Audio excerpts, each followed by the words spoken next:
జై శ్రీమన్నారాయణ. శ్రీమతే రామానుజాయ నమః. కృష్ణం వందే జగద్గురుం.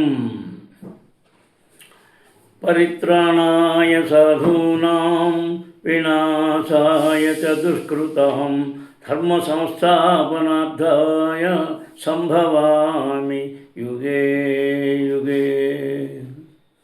మనం శ్రీమద్భాగవతంలో ద్వితీయ స్కందంలో అధ్యాయం 6లో 20 దాకా వచ్చాం.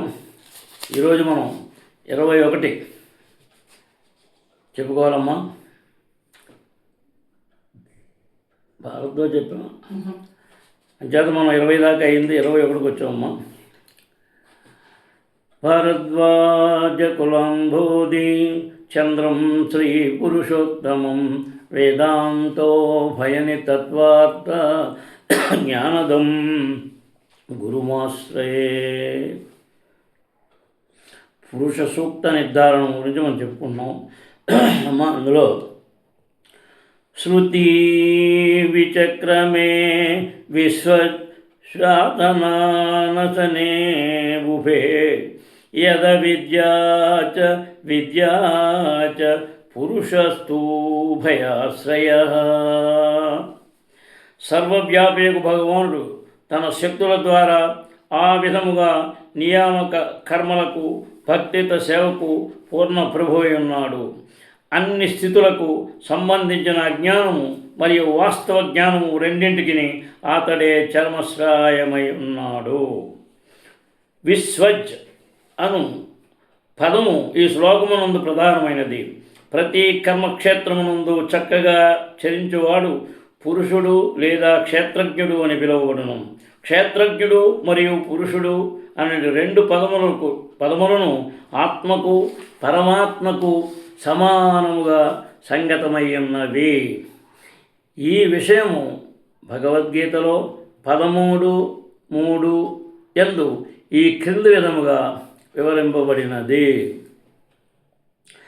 క్షేత్రజ్ఞో చాపి మాం విద్ధి సర్వక్షేత్రేషు భారత క్షేత్రజ్ఞయోర్జ్ఞానం యత్తజ్ఞానం మతం మమ. క్షేత్రమనగా స్థానమని భావము. ఇక క్షేత్రము ఎరిగినవాడు క్షేత్రజ్ఞుడని పిలువబడును. జీవుడు తన పరిమిత కర్మక్షేత్రము నెరిగి ఉండగా పరమాత్ముడు అపరిమిత కర్మక్షేత్రము నెరిగి ఉన్నాడు. జీవుడు తన ఆలోచన, అనుభూతిని, కోరికలను మాత్రమే ఎరిగి ఉండగా పరమ నియామకుడు పరమాత్ముడు సర్వత్రా నిలిచి ఉన్నందున ఎల్లరి ఆలోచన, అనుభూతి, కోరికలు నెరిగి ఉన్నాడు. జీవుడు వాస్తవమునకు తన స్వంత కలాపములకు అతి సూక్ష్మ ప్రభువై ఉండగా దేవదేవుడు ఎల్లరి భూత భవిష్యత్ వర్తమాన కలాపములకు ప్రభువై ఉన్నాడు. వేదాహం సమతీతాని వర్తమానాని చార్జున మొదలగునవి భగవానుడు. జీవుల నడుముగల ఈ భేదము కేవలము అజ్ఞాని మాత్రమే ఎరుగగలడు. జడ పదార్థమునకు భిన్నమైన జీవుడు జ్ఞానమందు భగవానునితో గుణరీతి సమానత్వమును కలిగి ఉండవచ్చును. కానీ అతడెన్నడూను భూత భవిష్యత్ వర్తమానపు పూర్వజ్ఞానమందు ఆ దేవదేవునితో సమానము కాజాలడు. ఓ నిమిషంలో ఏం జరుగుతుందో ఎవరు చెప్తాడు? దేవదేవుడు వాడికి తెలుసు. నిమిషంలో ఏం జరుగుతుందో, గంటలో ఏం జరుగుతుందో, ఎప్పుడు ఏం జరుగుతుందో సామాస్తవం వాడికి తెలుసు. కనుక అంచేత మనం ఏదో కొంచెం తెలుసు కదా అని మనం అనుకుంటే మాత్రం కుదరదు. జీవుడు పాక్షికంగా జ్ఞాతం అయిన కారణమున కొన్ని మార్లు తన ఉనికిని మరిచిపోవచ్చుండును. ఈ మరుపు ప్రత్యేకించి భగవానుని ఏకపాద విభూతి క్షేత్రమున అంటే భౌతిక జగమున ప్రకటమగును. కానీ ప్రతిపాద విభూతి కర్మక్షేత్రము ఆధ్యాత్మిక జగమున జీవులకు మరుపే ఉండదు. వారందరూ అతడి అస్తిత్వపు మరుపు వలన కలిగి సర్వవిధ కల్మషముల నుండి దూరులై ఉందరు. భౌతిక దేహము మరుపు యొక్క భౌతిక దేహము మరుపు యొక్క స్థూల సూక్ష్మ రూప చిన్నమై ఉన్నది. కనుకనే భౌతిక జగత్తు వాతావరణమంతయు అవిద్య అని పిలువబడగా ఆధ్యాత్మిక జగత్తు వాతావరణం విద్య పూర్ణ జ్ఞానం అని పిలువబడును. అవిద్యయందు వివిధ స్థితులు కలవు. అవి ధర్మము, అర్థము, మోక్షము అనున్నవి. సాయుధ్యము ద్వారా భగవానుడు మరియు జీవుని నడుమ ఏకత్వం అనే విషయమున అద్వైతవాది సర్వదా పట్టుకుని వేలాడు మోక్ష భావనమై సైతము భౌతికత్వపు మరుపు చివరి స్థితి ఉన్నది. ఆత్మ మరియు పరమాత్మ యొక్క గుణరీతి ఏకత్వ జ్ఞానము ఉన్నది, పాక్షిక జ్ఞానము మరియు అజ్ఞానము కూడా అయి ఉన్నది. పైన వర్ణింపబడినట్లుగా పరిమాణ భేదపు జ్ఞానము అచట లేకపోవటే అందులో కారణము. జ్ఞాతత్వమునందు జీవుడెన్నడూను భగవానుని సమానుడు కాజాలడు. లేని ఎడల అతడు మరుపు స్థితిలో ఉండబడేవాడే కాడు. జీవులకు మరుపు అనే స్థితి ఉన్న కారణముననే పూర్ణము అంశం నడుమ అపార భేదం ఉన్నట్లుగా భగవానుడు మరియు వారి నడుమ అపార భేదము సదా నెలకొని ఉండును. హంస ఎన్నడును పూర్ణమునకు సమానము కాబోదు. కనుక భగవానునితో జీవుని 100కి 100 పాళ్ళు సమానత్వ భావనయము అజ్ఞానమే ఉన్నది.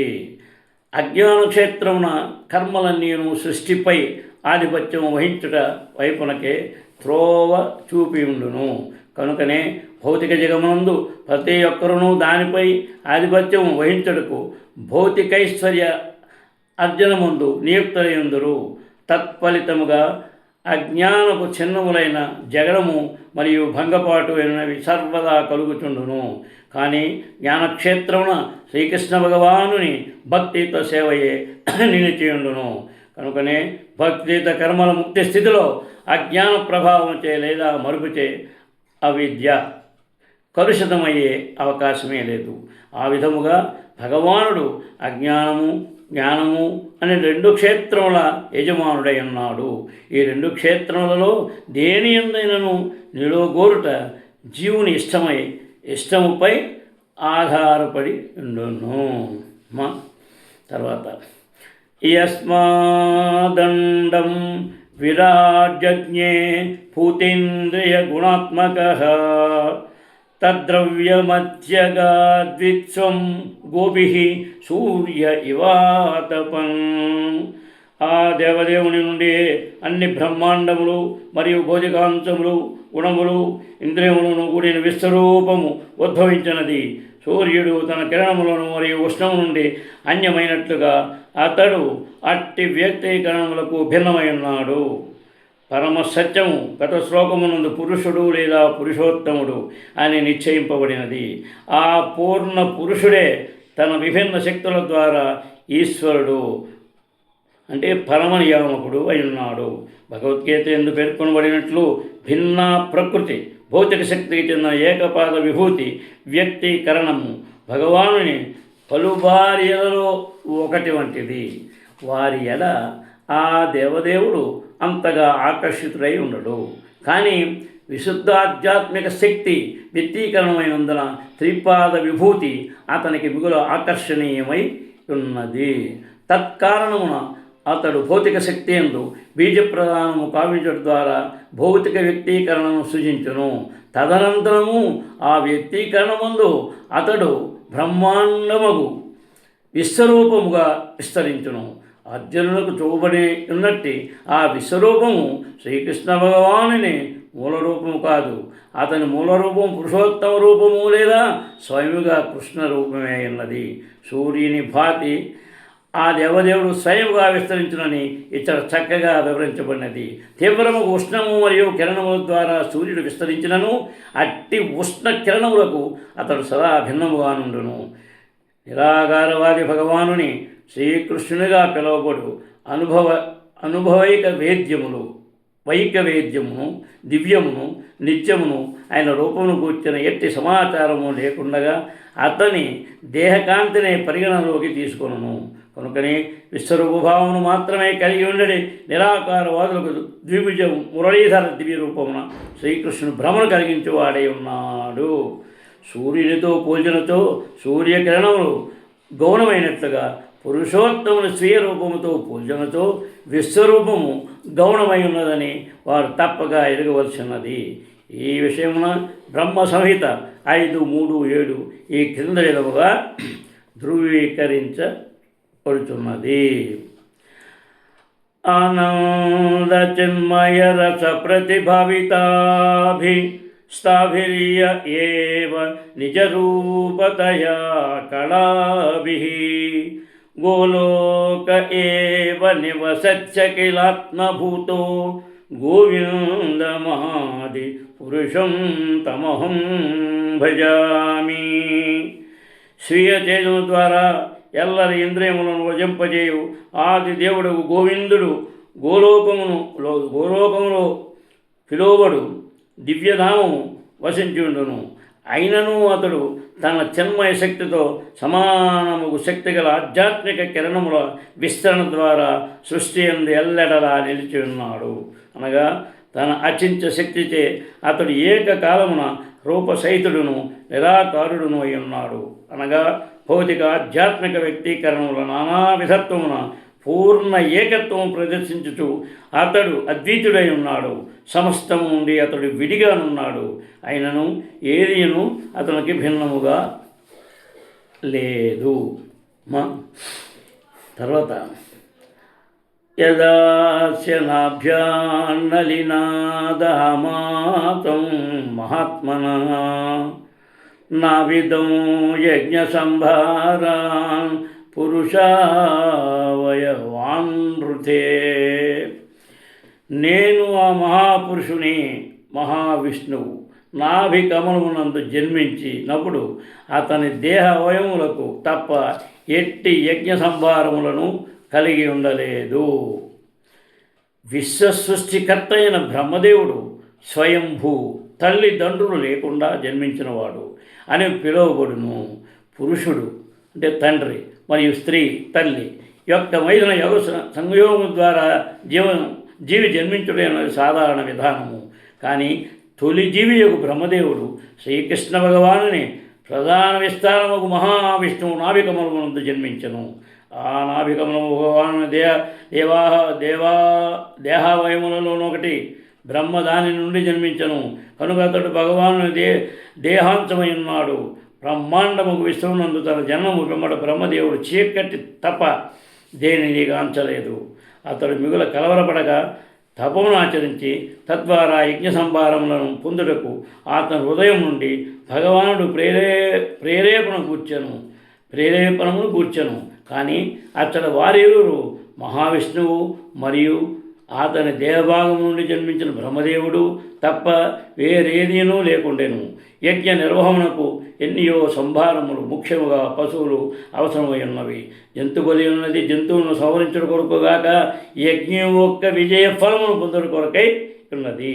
యజ్ఞాగ్ని యందు అర్పించబడే జంతువు మాట వరుసకు నశించనను దక్షత కలిగిన యజ్ఞ నిర్వాహకుని వేదమంత్రోచ్చారణము ద్వారా మరుక్షణమే దానికి నూతన జీవనం వసగబడును. అటువంటి ప్రవీణుడు పురోహితుడు లభ్యం కానప్పుడు యజ్ఞాగ్ని యందు బసుపలు నిషేధించబడినది.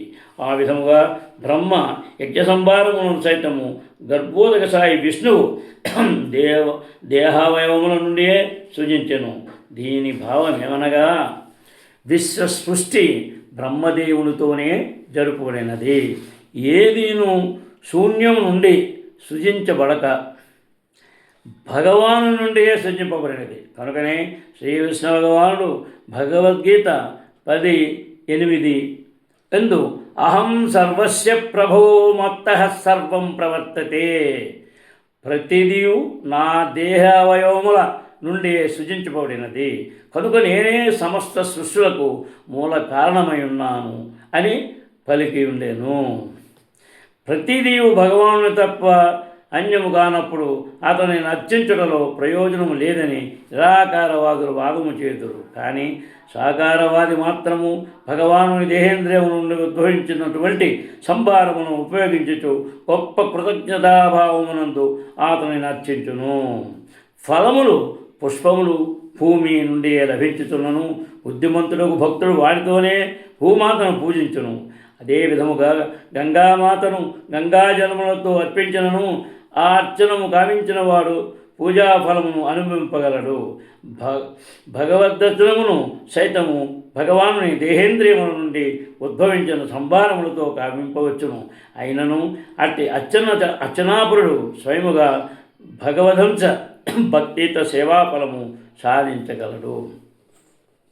నిరాకారవాది తానే భగవానుడనని తప్పుగా నిత్యము కావించుచుండగా సాకారవాది అయినవాడు మాత్రము ఏదిను భగవానునకు అన్యముగా లేదని పూర్ణముగా నెరిగి కృతజ్ఞతాభావము నందు అతనిని భక్తితో అర్చించును. సమస్తము శ్రీకృష్ణ భగవాను సొత్తే అనియు ఎవ్వరునూ దేనిని కూడా తమదని పలుకుజాలనియు ఎరిగి ఉన్నందున భక్తుడు సమస్తమును కృష్ణ సేవ యందు నియోగింప యత్నించును. దేవదేవుని ప్రేమమయ సేవలో నియత్నముగుటకు ఈ ఏకత్వ పూర్ణభావము అర్చనాపరునికి మిగుల సహాయభూతము కాగలదు. ఇది ఇట్లు ఉండగా నిరాకారవాది గర్వితుడైనందున భగవానుడిచే గుర్తింపబడక సదా అభక్తునిగా నిలిచిపోవును. తర్వాత తేషు యజ్ఞస్య పశవః చవనత్పతయ కుజాః ఇదం చ దేవయజనో కాలచోరు గుణాన్వితః. యజ్ఞ నిర్వహణకై పుష్పములు, పత్రములు, దర్భలు వంటి యజ్ఞ సంభారములతో పాటు యజ్ఞ వేదిక, సరి అయిన సమయము, వసంతకాలము అవసరమై ఉన్నవి. తర్వాత వస్తూన్యోషధయ స్నేహారతలోహ మృదో జలం రుచో యజుంషి సామాని చాతుర్గోత్రం చ సత్తమా. పాత్రలు, ధాన్యము, నెయ్యి, తేనె, బంగారము, మట్టి, జలము, ఋగ్వేదము, యజుర్వేదము, సామవేదము, యజ్ఞ నిర్వహణకు 4 పురోహితులు అనునవి ఇతర అవసరములు. యజ్ఞమును విజయవంతముగా నిర్వహించుటకు కనీసము 4 నిష్ఠాతులైన పురోహితుల అవసరము. ఆహుతులను అర్పించువాడు హోత, మంత్రం పఠించువాడు ఉద్గాత, వేరే అగ్ని సహాయం లేకుండానే యజ్ఞాగ్ని జ్వలింపజేయవాడు అధ్వర్యుడు, కార్యనిర్వాహకుడు బ్రహ్మ ఎనువారలే ఆ 4. అట్టి యజ్ఞములు బ్రహ్మదేవుని తొలి జీవి జన్మ నుండి నిర్వహింపబడినవి. ఆ విధముగా ఆరంభమై అవి ధర్మరాజు రాజ్యపాలనము గావించినంత వరకు కొనసాగినవి. కానీ అవినీతి మరియు కలహములు ఈ కాలమున అట్టి దక్షత కలిగిన పురోహితులు దుర్లభమై ఉన్నారు. కనుకనే ప్రస్తుత కాలంలో కేవలము హరినామ సంకీర్తన యజ్ఞమే ఉపదేశించబడినది. ఈ విషయములు శాస్త్రములు ఇటు బోధించుతున్నవి. హరేర్నామ హరేర్నామ హరేర్నామైవ కేవలం కలౌ నాస్యేవ నాస్యేవ నాస్యేవ గతిరన్యథా. తర్వాత నామధేయాని మంత్రాచ్చ దక్షిణాచ్చ వ్రతాని చ దేవతానుక్రమః కల్పః సంకల్పస్తంత్రమేవ చ. విశేషముగు మంత్రములు మరియు దక్షిణ ద్వారా వివిధ దేవతానామములను ఆవాహన కావించుటనున్నది ఇతరముగు అవసరములకు చెందినట్టిది. అది విశేష ప్రయోజనార్థమై విశేష విధానముల ద్వారా ప్రత్యేక శాస్త్రానుసారము జరగవలెను. యజ్ఞ నిర్వహణ విధానమంతయు కామ్య కర్మ క్రిందికి వచ్చును. అట్టి కర్మలు పూర్తిగా శాస్త్రీయమైనవి. అవి ముఖ్యముగా ఒక విశేష శృతిలో కామింపబడు మంత్రోచ్చారణపై ఆధారపడి ఉండను. ఇది నిక్కముగా గొప్ప విజ్ఞాన శాస్త్రమై ఉన్నది. యోగ్యులకు బ్రాహ్మణులు లేనందున గత 4000 సంవత్సరములుగా తగిన ఉపయోగమునందు లేనట్టు ఆ యజ్ఞములు ఈ కాలమున ఏమాత్రము ప్రవాసేయములు కావు. ఈ ప్రతిదేహమునకు అవి ఉపదేశించబడలేదు. నేటి కాలము ప్రదర్శనార్థమై నిర్వహింపుడు ఏ యజ్ఞమైనను తెలివిగల బ్రాహ్మణులు కేవలము మోసహిత కర్మ అయి ఉన్నది. అట్టి యజ్ఞ ప్రదర్శనం ఎట్టి స్థితి ఎందును ప్రభావశీలము కాబోదు. లౌకిక విజ్ఞాన శాస్త్ర సహాయము చేతను మరియు కొంతవరకు భౌతిక సహాయము చేతను కామ్యకర్మ నిర్వహింపబడుతున్నది. కానీ వేదమంత్రోచ్చారణ విధానమందు మరింత సూక్ష్మ పురోగతికై లౌకికులు వేచి ఉన్నారు. లౌకిక విజ్ఞాన శాస్త్రము మానవ జాతికి నిత్య ప్రయోజనమును మరల్చజాలదు. అది కేవలం జీవితంలోని కృత్రిమావసరములను వృద్ధి చేయగలదేమో కానీ జీవిత సమస్యలను పరిష్కారము కూర్చలేదు. కనుకనే లౌకిక జీవన విధానము తప్పు విధానము మానవ నాగరికతకు దారితీయగలదు. జీవిత జన్మ లక్ష్యము ఆధ్యాత్మిక అనుభవమైనందున శ్రీకృష్ణ భగవాను పవిత్ర నామమును ఆవాహన కావించుతూ ప్రత్యక్ష విధానము పైన తెలుపునట్టుగా శ్రీ చైతన్య మహాప్రభుచే చక్కగా ఉపదేశించబడినది. నేటి కాలమున జనులు ఈ సరళ విధానపు లాభము సులభముగా పడవచ్చును. అతి క్లిష్టముగా సంఘ వ్యవస్థ యొక్క ప్రస్తుత పరిస్థితి ఈ విధానము ప్రతిపాదనీయమై ఉన్నది. తర్వాత గతయో మతయచైవ ప్రాయశ్చిత్తం సమర్పణం పురుషావయవైరేతే సంభారాః సంవృతమయా. ఆ విధముగా యజ్ఞావసర సంభారములను సామాగ్రిని నేను భగవానునికి దేహావయవముల నుండి ఏర్పాటు కావించుకొనవలసి వచ్చెను. దేవతానామములను ఆవాహన కావించడం ద్వారా పరమగమ్యము విష్ణువు క్రమముగా లభ్యము కాగలదు. ఆ విధముగా ప్రాయశ్చిత్తము మరియు చర్మగమ్యము పూర్ణము కాగలవు. సమస్త పదార్థములకు మూలముగా భగవాను రూపమునకే ఈ శ్లోకమునందు విశేష ప్రాధాన్యం వసగబడినది. అతని నిరాకార బ్రహ్మజ్యోతికి ప్రాధాన్యము వసగబడలేదు. దేవదేవుడు అగు నారాయణుడే యజ్ఞఫలమును గమ్యమైనందున తద్గమ్య సాధనకే వేదమంత్రములన్నీ చరమముగా ఉద్దేశింపబడి ఉన్నవి. ఆ విధముగా నారాయణుడికి ముదమును కలిగించి వైకుంఠధామమున అతని ప్రత్యక్ష సాహచర్యమున ప్రవేశమును పొందడం ద్వారా మానవ జీవితము సఫలము కాగలదు. తర్వాత ఇది సంభృత సంభారః పురుషావయవైరహం తమేవ పురుషం యజ్ఞం తేనైవాయజమీశ్వరం. ఆ విధముగా నేను యజ్ఞ నిర్వహణకై యజ్ఞభోక్తైగు భగవానుని దేహావయవముల నుండి సంభారములను సామాగ్రిని సృజించి అతను ప్రీత్యర్థమ యజ్ఞములను రచితనే. జనసామాన్యము సర్వదా మనశ్శాంతి కొరకు లేదా ప్రపంచ శాంతి కొరకు తాతలాడుచుందరు. కానీ ప్రపంచమునందు అట్టి స్థాయిలో శాంతిని ఏ విధముగా పొందవలెనో వారు ఎరుగజాలరు. అట్టి ప్రపంచ శాంతి యజ్ఞ నిర్వహణము మరియు తపస్సు ద్వారా ఈ విషయమున భగవద్గీత 5:2-9 యందు ఈ క్రింది ఔషధ నిర్ణయము ఉపదేశించబడినది. భోక్తారం యజ్ఞతపసాం సర్వలోకమహేశ్వరం సుహృదం సర్వభూతానాం జ్ఞాత్వా శాంతి మృచ్యతి. శ్రీకృష్ణ భగవానుడే సమస్త యజ్ఞములకు తపోమయ జీవనములకు నిజముకు భోక్త మరియు పోషకుడని కర్మయోగులు ఎరుగుదురు. అతడే సర్వలోకములకు మహేశ్వరుడనియు సర్వజీవులకు నిజము స్నేహితుడనియు వారు ఎరుగుదురు. శుద్ధ భక్తుల సాంగత్యము ద్వారా అట్టి జ్ఞానము కర్మయోగులకు క్రమముగా అనన్య భక్తులుగా మార్చగలదు. ఆ విధముగా వారు భౌతిక బంధం నుండి ముక్తి నొందగలరు. తర్వాత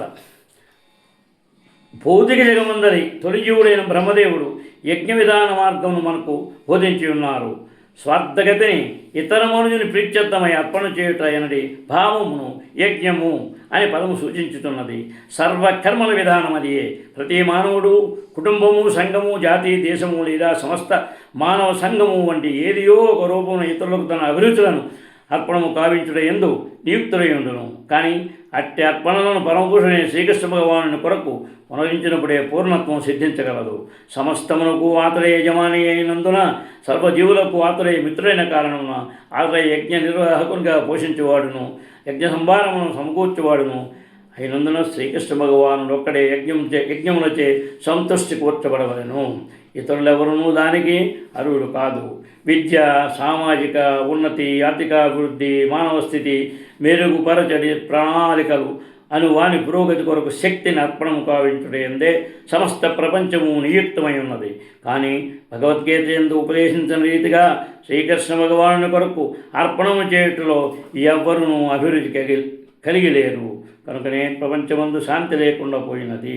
ప్రపంచ శాంతినే మనుషును వాంఛించుదులేని పరమ యజమానులకు సర్వజీవమిత్రులకు అగువాని కొరకు తప్పక యజ్ఞము ఆచరించవలెను. తతస్తే భ్రాతర ఇవే ప్రజానాం పతయో నవ అయజన్ వ్యక్తమవ్యక్తం పురుషం సుసమాహితాః. పుత్ర, తదనంతరము ప్రజాపతులకు నీ 9 మంది సోదరులు వ్యక్త పురుషులు ఇరువురిని సంతృప్తిపరచుటకు విధి విధానముగా యజ్ఞం నిర్వహించిరి. సర్వ రాజ్యాధిపతియకు ఇంద్రుడు మరియు అతని సహచరులు వంటి దేవతలు వ్యక్త పురుషులు కాగా, అవ్యక్త పురుషుడు స్వయముగా భగవానుడే. ప్రత్యక్షమైనట్టి పురుషులు లౌకిక కలాపముల నియామకులుగా కాగా, అవ్యక్తముకు భగవానుడు భౌతిక వాతావరణముకు పరముగా దివ్యుడై ఉన్నాడు. అంతరిక్షయానము సంపూర్ణముగా నిలిపివేయబడినందున ఈ కలియుగమున ప్రత్యక్ష దేవతలు సైతము దృష్టికి కానరారు. అనగా శక్తిమంతులకు దేవతలు మరియు భగవానుడు ఇరువురును నవీన మానవుని దృష్టికి గోచరము కాకున్నారు. తాము తగినంతగా యోగ్యులు కానప్పటికీ నేటి మానవులు ప్రతిదానిని తమ కళ్ళతో చూడగోరుతురు. ఆ కారణమున వారు దేవతల ఉనికిని లేదా భగవానుని ఉనికిని విశ్వసింపరు. వారు ప్రామాణిక శాస్త్ర పుటలు ద్వారానే గావించవలను కానీ అయోగ్యముకు తమ కళ్ళను విశ్వసింపరాదు. ప్రేమాంజనము పూయబడిన యోగ్యముకు నేత్రములచే ఈనాడును భగవానుడు దర్శనీయుడై ఉన్నాడు. తతచ్చ మనవః కాలే ఈజిరే ఋషయో పరే పితరో విభుద దైత్యా మనుష్యాః క్రతుభిర్విభుం. పిదవ మానవజాతికి పితలైన మనువులు, మహర్షులు, పితృదేవతలు, పండితులు, దైత్యులు, మానవులు భగవత్ప్రీతి కొరకు ఉద్దేశింపబడిన యజ్ఞములను నిర్వహించిరి. దైత్యులు దేవతాభక్తులై ఉన్నారు. దేవతల నుండి సాధ్యమైనంత ఘనముగా భౌతిక సౌకర్యములను వారు పొందగోరి ఉండుటే అందులకు కారణము. కృష్ణ భక్తులు ఏకనిష్ఠులు, కృష్ణ భక్తి అనే పూర్ణముగా అనురక్తులైన వారు అయి ఉన్నారు. కనుక భౌతిక సౌకర్య లాభములను కోరినంతటి తీరికయ్యే వారు లేకుందరు. తమ ఆధ్యాత్మిక ఉనికిని అనుభూతమరుచుకొని ఉన్నందున భౌతిక సౌఖ్యముల కన్నను ఆధ్యాత్మిక ముక్తి ఎడనే వారు మిగుల చింతను కలిగియుందురు. అది అంచేత మనం శ్రీమద్భాగవతంలో 2వ స్కందంలో అధ్యాయం 6లో 30 దాకా వచ్చాం. తర్వాత రేపు చెప్పుకుంటాం. శ్రీకాంతాయ కళ్యాణనిధే నిదర్తినాం శ్రీవేంకటనివాసాయ శ్రీనివాసాయ మంగళం. కృష్ణం వందే జగద్గురుం. జై శ్రీకృష్ణ.